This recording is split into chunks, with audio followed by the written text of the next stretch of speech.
Hello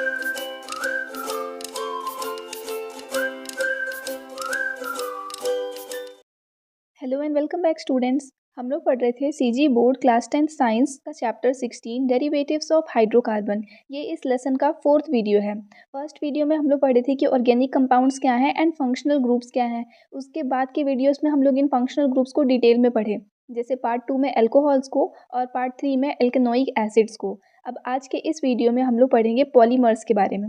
polymers के बारे में तो आप लोग पहले भी सुने हो, जैसे हम लोग 8th क्लास में भी इस चीज़ को स्टडी किए हैं, 9th में भी स्टडी किए हैं कि पॉलीमर्स क्या हैं। तो इस बार और थोड़ा सा और डिटेल में देखते हैं उनको। तो जैसे प्रीवियस क्लासेस में पढ़े कि कार्बन कंपाउंड जो होते हैं वो उनमें जो है कार्बन एटम का लॉन्ग चेन प्रेजेंट होता है। अब ये जो कार्बन एटम्स हैं वो आपस में कंबाइन होकर के लॉन्ग चेन्स फॉर्म कर रहे हैं। अब इनका जो लिंकिंग प्रॉपर्टी है ना, जिसको हम लोग सेल्फ लिंकिंग प्रॉपर्टी जो कैटिनेशन बोल रहे थे, वो कितना ज़्यादा है, तो 2 से लेके 1000 कार्बन एटम्स तक आपस में ज्वाइन हो सकते हैं। नाउ जो लोअर मॉलिक्यूलर वेट वाले कार्बनिक मॉलिक्यूल्स होते हैं वो सब एक साथ कंबाइन हो करके हायर मॉलिक्यूलर वेट वाले कार्बनिक मॉलिक्यूल्स फॉर्म करते हैं एंड इसी प्रोसेस को पॉलीमराइजेशन बोलते हैं। जो लोअर एटॉमिक वेट वाले मॉलिक्यूल्स हैं उनको हम लोग मोनोमर्स बोलेंगे, और जो अब हायर मॉलिक्यूलर वेट वाला जो सब्सटेंस उनसे फॉर्म हुआ है उनके कॉम्बिनेशन से, उसको हम लोग पॉलीमर बोलते हैं। तो इस हिसाब से हर एक पॉलीमर जो है वो बहुत सारे मोनोमर्स से मिलकर के बना हुआ होता है, और जितने मोनोमर्स हम लोग यूज़ किए उसको डिनोट करते हैं एन से। जो प्रोटीन्स होते हैं, कार्बोहाइड्रेट्स होते हैं, या फिर टेरिलीन, पॉलीथीन, ये सारे सब्सटेंस हैं, ये सब कुछ जो है वो पॉलीमर्स के ही एग्जाम्पल्स हैं। अब ये जो पॉलीमर्स हैं वो 2 टाइप्स के होते हैं, natural polymers and synthetic polymers.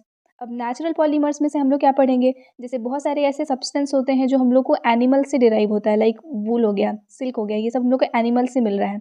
और वहीं दूसरी तरफ स्टार्च है, सेल्यूलोस है, ये हम लोग को प्लांट से मिल रहा है। ये दोनों ही चीज़ें जो हैं, जो हम लोग का एनिमल से या प्लांट से मिले, ये सारे एग्जाम्पल्स जो हैं वो नेचुरल पॉलीमर्स के हैं। वहीं पे दूसरे टाइप के पॉलीमर्स होते हैं जो कि ह्यूमन बींग्स के थ्रू बनाए जाते हैं, इनको हम लोग सिंथेटिक पॉलीमर्स बोलते हैं। ये जो है वो हमारे डेली लाइफ में बहुत ज़्यादा ही यूज़ होते हैं और बहुत सारी वैराइटीज़ में प्रेजेंट है ये पॉलीमर्स। तो उनमें से ही कुछ पॉलीमर्स के बारे में अभी हम लोग पढ़ेंगे। देखो, सिंथेटिक पॉलीमर्स का बहुत ही कॉमन एग्जाम्पल है पॉलीथीन। ये जो पॉलीथीन है वो एक्चुअल में क्या है, तो ऑब्वियसली अगर वो पॉलीमर है तो इसका मोनोमर क्या होगा। यहाँ पे इथेन लिखा है स्टूडेंट्स, इसको करेक्ट करना है, ये इथीन होगा। पॉलीथीन जो है वो बहुत सारे इथीन के मॉलिक्यूल्स को मिक्स होकर के बनता है, तो पॉलीथीन का मोनोमर इथीन है। अब ये जो है वो 2 मेन मेथड्स के थ्रू बनाया जाता है, एंड ये 2 मेन मेथड, जैसे हम लोग मेथड चेंज करेंगे तो जो प्रोडक्शन है उसमें जो भी चीज़ बन के आ रहा है उन दोनों का प्रॉपर्टी जो होगा, उसका जो नेचर होगा, वो भी यहाँ पे चेंज हो जाता है। तो मेथड ऑफ प्रोडक्शन के बेसिस पे ये जो पॉलीथीन्स हैं वो यहाँ पे 2 टाइप्स के हैं, high density polythenes and low density polythenes. ये जो लो डेंसिटी पॉलीथीन्स है, जिनको LDPE शॉर्ट में यहाँ पे लिखा है, इसमें large number of ethene molecules, जिसको कि इथिलीन भी बोलते हैं, देखो यहाँ पे दे दिया है कि इथीन है और वहाँ पे इथेन लिखा था, इसलिए उसको करेक्ट कर लेना कि इथीन है।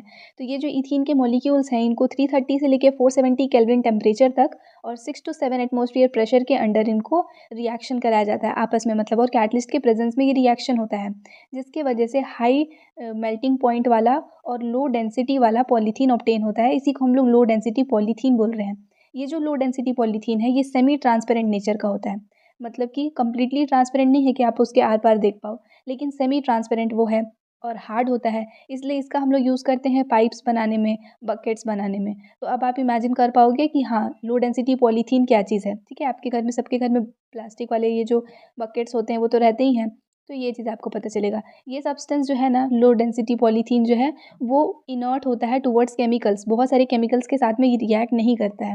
वहीं दूसरी तरफ आता है हाई डेंसिटी पॉलीथीन। अब ये जो है ये भी इथीन से ही बना है, तो बहुत सारे इथीन मॉलिक्यूल्स को इस बार 473 केल्विन टेम्परेचर पे हीट करते हैं, और मिनिमम क्वांटिटी में हम लोग ऑक्सीजन यहाँ पे प्रोवाइड कराते हैं। ऑक्सीजन प्रेजेंट रहना चाहिए लेकिन थोड़ा कम।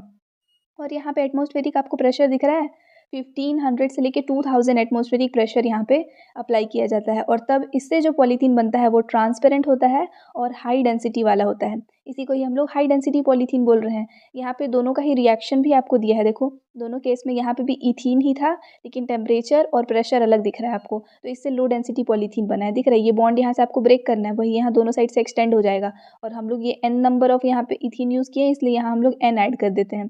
ये इस टाइप से पॉलीमर्स को रिप्रेजेंट किया जाता है। सेम वही चीज़ यहाँ भी लिखे हैं, बस इस बार क्या है, टेम्परेचर और प्रेशर को चेंज कर दिए हैं, और कैटलिस्ट यहाँ पे ऑक्सीजन है, एकदम अच्छे से मेंशन कर दिया है कि ऑक्सीजन ही कैटलिस्ट है यहाँ पे। अब ये सारे जो पॉलीथीन्स बने हैं वो हाई डेंसिटी वाले हैं और इनका मेल्टिंग पॉइंट जो है वो लो होता है और ये कैसे हैं तो ट्रांसपेरेंट है। अब एग्जांपल देखो, बॉटल्स बनाने में और शीट्स बनाने में यूज़ होते हैं ये। अब बॉटल्स को और बकेट्स को आपस में आप अपने माइंड में कंपेयर करके देखो तो समझ में आ जाएगा कि लो डेंसिटी पॉलीथीन क्या है और हाई डेंसिटी पॉलीथीन क्या है। नेक्स्ट यहाँ पे पॉलीमर दिया है आपका टेफ्लॉन। जैसे हम लोग जो कुकिंग यूटेंसिल्स होते हैं, जिस उसमें फूड जो है वो स्टिक नहीं होता है ना, बहुत सारे नॉन स्टिक यूटेंसिल्स होते हैं। तो ऐसा कौन सा सब्सटेंस है जो इन यूटेंसिल्स के ऊपर कोट किया जाता है जिसकी वजह से वो नॉन स्टिक हो जाते हैं? ये जो सब्सटेंस है वो एक्चुअल में एक पॉलीमर है और वो पॉलीमर है टेफ्लॉन। ये जो टेफ्लॉन है इसको इंसुलेशन के लिए भी यूज़ करते हैं, बहुत सारे इंस्ट्रूमेंट्स को इंसुलेट करने के लिए भी वहाँ पे टेफ्लॉन का कोटिंग किया जाता है। ये जो टेफ्लॉन है इससे बहुत सारे पाइप्स भी बनाए जाते हैं, ट्यूब्स भी बनाए जाते हैं। और जब ये किसी कोरोसिव सब्सटेंस के कांटेक्ट में आता है, लाइक कंसंट्रेटेड एसिड्स हो गए या कंसंट्रेटेड एल्कलीस हो गए या फिर एक्वा रिजिया हो गया। एक्वा रिजिया पता है ना आपको? 2 कंसंट्रेटेड एसिड्स का ये मिक्सचर है। तो इन सब चीज़ों के जब ये कांटेक्ट में आता है तो ये कोरोड भी हो जाता है और टेफ्लॉन जो है उसको यूज़ करते हैं प्लास्टिक पैकिंग गास्केट्स बनाने के लिए। आपको आपको इमेज भी दिया हुआ है। तो इन सारी चीज़ों में टेफ्लॉन जो है वो यूज़ हो रहा है। अब ये जो टेफ्लॉन है इसका जो मोनोमर है वो है टेट्राफ्लोरोइथिलीन। यहाँ पे देखो, जैसा वहाँ पे नॉर्मल हम लोग इथीन का स्ट्रक्चर देखे ना, यहाँ सब पोजीशन पे वहाँ पे ना हाइड्रोजन था। उन्हीं चारों हाइड्रोजन को आपको फ्लोरीन से रिप्लेस कर देना है तो टेट्राफ्लोरोइथिलीन बन जाता है। तो सिंपल है, स्ट्रक्चर याद करना बहुत डिफरेंट नहीं होगा, डिफिकल्ट नहीं होगा आपको। और एन नंबर में यूज़ किए हैं तो फिर यहाँ पे एन लिखेंगे ना। ये डबल बॉन्ड्स यहाँ से हटा के क्या करते हैं, दोनों कार्बन पे एक एक बॉन्ड यहाँ पे एक्सटेंड कर देते हैं तो ये स्ट्रक्चर फॉर्म हो जाता है। तो ये हो गया टेफ्लॉन। ये जो टेफ्लॉन है वो इनर्ट होता है बहुत सारे केमिकल्स के टूवर्ड्स, लेकिन जब हम लोग इसका टेम्परेचर 330 डिग्री से सेल्सियस से ज़्यादा टेम्परेचर इसको प्रोवाइड करेंगे ना तो ये मेल्ट हो सकता है। इसलिए जो सारे यूटेंसिल्स होते हैं ना, जो कि हम लोग वैसे नॉन स्टिक वाले जो यूटेंसिल्स यूज़ करते हैं, उन सब में हमेशा रहता है कि हाई फ्लेम में कुकिंग नहीं करना है, क्योंकि हाई फ्लेम में करेंगे तो इसका ये जो टेफ्लॉन वाला कोटिंग है वो निकल जाएगा और वो फिर नॉन स्टिक से ख़राब हो जाएगा। नेक्स्ट दिया है पॉलीविनाइल क्लोराइड। एक और एग्जाम्पल हो गया आपके पास में। अब तो ये जो पॉलीविनाइल क्लोराइड है ये ज़्यादातर की रेनकोट्स बनाने में या फिर टेबल कवर्स बनाने में या मड गार्ड्स जो होते हैं साइकिल के या फिर मोटरसाइकिल्स के, वो बनाने में, टॉयज़, ग्लव्स, इलेक्ट्रिकल वायर्स का कोटिंग, ये सारी चीज़ें के लिए पॉलीविनाइल क्लोराइड ही यूज़ होता है। तो ये कॉमन सब्सटेंस है, कॉमन मटेरियल है जो इन सब चीज़ों में प्रेजेंट है। अब ये जो चीज़ है पॉलीविनाइल क्लोराइड, तो ऑब्वियसली अब इसका मोनोमर क्या हो जाएगा, तो विनाइल क्लोराइड। देखो पॉली वर्ड यूज़ कर रहे हैं हम लोग किस चीज़ के लिए, कि आगे जो भी लिखा हुआ है नेम वही इसका मोनोमर है, उसी का ही बहुत सारा एक साथ यूनिट ऐड कर दिए हैं तो वो पॉलीमर बन गया है। तो पीवीसी बनाने के लिए विनाइल क्लोराइड का यूज़ किया जाता है और उसको हीट करते हैं कैटलिस्ट के प्रेजेंस में। हर किसी में ही आपको दिख रहा है कि हीट तो कर ही रहे हैं। फिर अब इसका अगर आपको स्ट्रक्चर याद करना है तो सेम वैसे ही इथीन का याद है आपको, अभी तक याद हो गया होगा कि चारों पोजीशन पे आपके हाइड्रोजन थे, बस एक हाइड्रोजन को आपको हटा के वहाँ पे क्लोरीन ऐड कर देना है तो ये बन जाता है आपका विनाइल क्लोराइड। इसी को ही आपको कंबाइन करते जाना है तो सेम वही है, ये डबल बॉन्ड की जगह सिंगल करोगे और यहाँ से एक्सटेंड कर दोगे। ये यहाँ पे 2 यूनिट्स को एक साथ कंबाइन करके दिखाया है इसलिए आपको ये ज़्यादा बड़ा स्ट्रक्चर दिख रहा है, वरना अगर इमेजिन करोगे सिर्फ इतने पोर्शन को लेके इमेजिन करो तो वही स्ट्रक्चर है जो यहाँ पे है, बस उसको एक्सटेंड कर दिया है। तो एन नंबर हम लोग यूज़ किए थे, फिर यहाँ पे एन मेंशन कर देंगे तो ये हो गया आपका पॉलीविनाइल क्लोराइड। तो इतने मोनोमर्स आपको इस लेसन में, पॉलीमर्स जो है इस लेसन में पढ़ने थे। नेक्स्ट आपका दिया है harmful effects of polythene. Polythene का क्या क्या हार्म है। तो रिसेंटली हम लोग को पता चला कि बहुत सारे जो मटेरियल्स हैं, ऑब्जेक्ट्स हैं, जो भी हम लोग डेली लाइफ में अपने यूज़ कर रहे हैं, वो सब लाइक हमारे फर्नीचर्स हो गए, प्लास्टिक बैग्स, पेपर बैग्स हो गए, जूट फैब्रिक्स हो गए, ये सब कुछ जो है ना वो प्लांट प्रोडक्ट था। प्लांट से ही ऑब्टेन हो रहा था, डायरेक्टली या इनडायरेक्टली। अब क्योंकि ये जो है प्लांट से बना है तो ईजिली डिकम्पोज तो हो जाएगा नेचर में, लेकिन इनको बनाने के लिए बहुत सारा ट्री जो है वो कट करना पड़ रहा था, जिसके वजह से इन्वायरमेंटल इम्बैलेंस देखने के लिए मिल रहा था। अब इस चीज़ को सही करने के लिए पॉलीथीन्स का यूज़ किया जाने लगा, जो कि पेट्रोलियम प्रोडक्ट है तो यहाँ पे ट्रीज़ को कोई हार्म ही नहीं होता है। तो इस वजह से सोचे कि ये बेटर एक इसका बोल सकते हैं रिप्लेसमेंट होगा, तो इसको यूज़ किए। लेकिन फिर क्या पता चला कि ये जो पॉलीथीन है ना वो बहुत सारे केमिकल्स से रिएक्ट ही नहीं करता है और कितने भी केमिकल्स डाल दो वो डिकम्पोज नहीं होता है ईजिली। अब क्योंकि ये डिकम्पोज नहीं हो रहा है तो इन्वायरमेंट में ये क्या होगा, पूरा जमा होते जाएगा, जिसके वजह से इन्वायरमेंटल पोल्यूशन देखने के लिए मिलता है। तो क्योंकि पॉलीथीन्स डिकम्पोज नहीं हो रहे हैं और इन्वायरमेंट में पोल्यूशन कॉज कर रहे हैं तो इसका जो इफेक्ट है वो सिर्फ ह्यूमन बींग्स के लाइफ्स पे नहीं पड़ रहा बल्कि एंटायर इकोलॉजिकल सिस्टम पे पड़ रहा है। और इनको डिस्ट्रॉय करेंगे अगर बर्न करके तो ये कार्बन डाइऑक्साइड और कार्बन मोनोऑक्साइड जैसे गैसेस रिलीज़ करते हैं नेचर में, जो कि फिर बहुत ज़्यादा डेंजरस हो जाता है। तो इसके वजह से पॉलीथीन जो है वो ओवरऑल बहुत ज़्यादा इन्वायरमेंटल फैक्ट पोल्यूशन का एक रीज़न बन रहा है और वो वाटर, एयर, सॉइल, इन सब टाइप के पोल्यूशन जो है वो कॉज करता है। साथ ही में जो एनिमल्स हैं अगर वो पॉलीथीन ईट कर लेते हैं गलती से भी ना तो वो बीमार हो जाते हैं, इवन उनका डेथ भी हो जाता है, जस्ट बिकॉज ये डाइजेस्ट ही नहीं होता है उनके स्टमक में जाके। और उसके बाद ये जो पॉलीथीन है, ये सिर्फ नॉन लिविंग एस्पेक्ट्स को ही नहीं बल्कि लिविंग एस्पेक्ट्स को भी बहुत ज़्यादा हार्म कर रहा है। इसीलिए ह्यूमन बीइंग्स जो हैं वो अब पॉलीथीन का यूज़ जो है उसको कम करने के लिए बोल रहे हैं। अब सारे ही चीज़ों को जब ये इतना ज़्यादा हार्म कर रहे हैं, देखो इमेज भी यहाँ पे दिया हुआ है किस तरीके से ये पूरा वाटर के ऊपर स्प्रेड है यहाँ पे, और कैसे एनिमल्स उनको यहाँ पे ईट कर लेते हैं, उन सब चीज़ों को यहाँ पे बता रहे हैं कितना स्टफ़ है पॉलीथीन का नेचर में। तो अब इस सिचुएशन से बचने के लिए बहुत ज़्यादा इंपॉर्टेंस दिया जाने लगा कि कैसे एलिमिनेट करें और मिनिमाइज़ करें यूज़ ऑफ पॉलीथीन्स को। तो बहुत सारे पॉजिटिव स्टेप्स भी लिए गए इसके तरफ डिफरेंट डायरेक्शंस में, लाइक रिसर्च अभी भी यहाँ पे चल ही रहे हैं। रिसर्च से कुछ पता चला है, लाइक कुछ माइक्रो ऑर्गेनिजम्स ऐसे होते हैं जो कि इनको डिकम्पोज कर पाते हैं। तो फिर अच्छी बात है कि अगर माइक्रोब से ये डिकम्पोज हो जाए तो, लेकिन अभी भी इसके ऊपर रिसर्च जो है वो कंटिन्यू है। एंड इसके अलावा जो पॉलीथीन है उनको मेल्ट करके रोड्स बनाने में भी यूज़ किया जा सकता है। तो डिफरेंट टेक्निक्स जो हैं वो एनी हाउ यहाँ पे डिस्कवर किए जा रहे हैं, जिसके थ्रू पॉलीथीन्स को यहाँ से हम लोग मिनिमाइज़ कर पाएँ और जो है उसको रिसाइकिल कर पाएँ। तो यहाँ पे आपका ये लेसन कंप्लीट हो गया। इस पूरे लेसन में ओवरऑल हम लोग क्या-क्या पढ़े, तो जो अल्कोहल्स होते हैं उनको आरओएच से डिनोट किया जाता है और जो एसिड्स होते हैं उनको आरसीओओएच से डिनोट किया जाता है।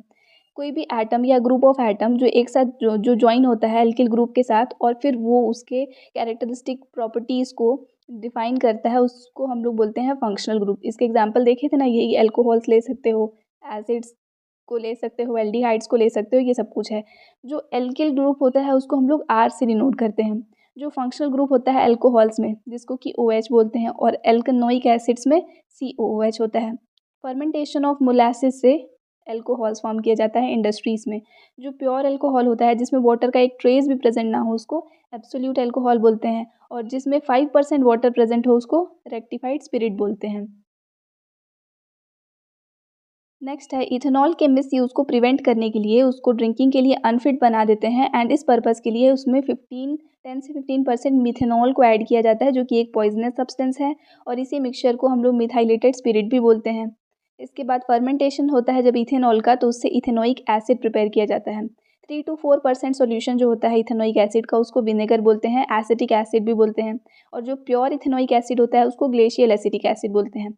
लोअर लो मॉलिक्यूल वाले जो लो मॉलिक्यूलर वेट वाले मोनोमर्स होते हैं उनको कंबाइन करके हाई मॉलिक्यूलर वेट वाले पॉलीमर्स बनाए जाते हैं, एंड इस प्रोसेस को पॉलीमराइजेशन बोलते हैं। अगर आपसे लेसन में कहीं पे भी पॉलीमराइजेशन का डेफिनेशन आएगा ना एक्सरसाइज में, तो ये आप लिख सकते हो उसमें। नेक्स्ट बोला है कि पॉलीमर्स जैसे कि सिल्क, वूल एक्सेट्रा जो एनिमल्स से ऑब्टेन हो रहे हैं, एंड स्टार्च, सेल्यूलोस एक्सेट्रा जो कि प्लांट्स से ऑब्टेन हो रहे हैं, इनको नेचुरल पॉलीमर्स बोलते हैं। वहीं पे वो सारे पॉलीमर्स जो कि ह्यूमन बींग्स खुद से प्रोड्यूस करते हैं उसको सिंथेटिक पॉलीमर्स बोलते हैं। जो मोनोमर्स होते हैं पॉलीथीन के वो है ईथीन, देखो यहाँ पे भी करेक्ट दिया है लेसन में, वहीं पे ही बस एक बार टाइपिंग मिस्टेक है थोड़ा सा। और जो पॉलीमर है विनाइल क्लोराइड का वो है पॉलीविनाइल क्लोराइड, और वैसे ही टेट्राफ्लोरोईथीन का मोनोमर है टेफ्लॉन, सॉरी पॉलीमर है टेफ्लॉन। तो यहाँ पे आपका कंप्लीट हो गया इस लेसन का सब कुछ। अब नेक्स्ट यहाँ पे एक्सरसाइज क्वेश्चंस है, तो ये हम लोग नेक्स्ट वाली वीडियो में देखेंगे। वो वीडियो अभी आपको स्क्रीन पे डिस्प्ले हो रहा होगा, आप यहाँ पे क्लिक करके देख सकते हैं। अगर इसके प्रीवियस पार्ट नहीं देखे हैं तो उसका लिंक भी डिस्क्रिप्शन में है, आप वहाँ से चेकआउट कर सकते हैं। Thanks for watching, and please do subscribe if you are new to our channel, and if you want to stay connected with us then join the Telegram link given in description. Thanks again.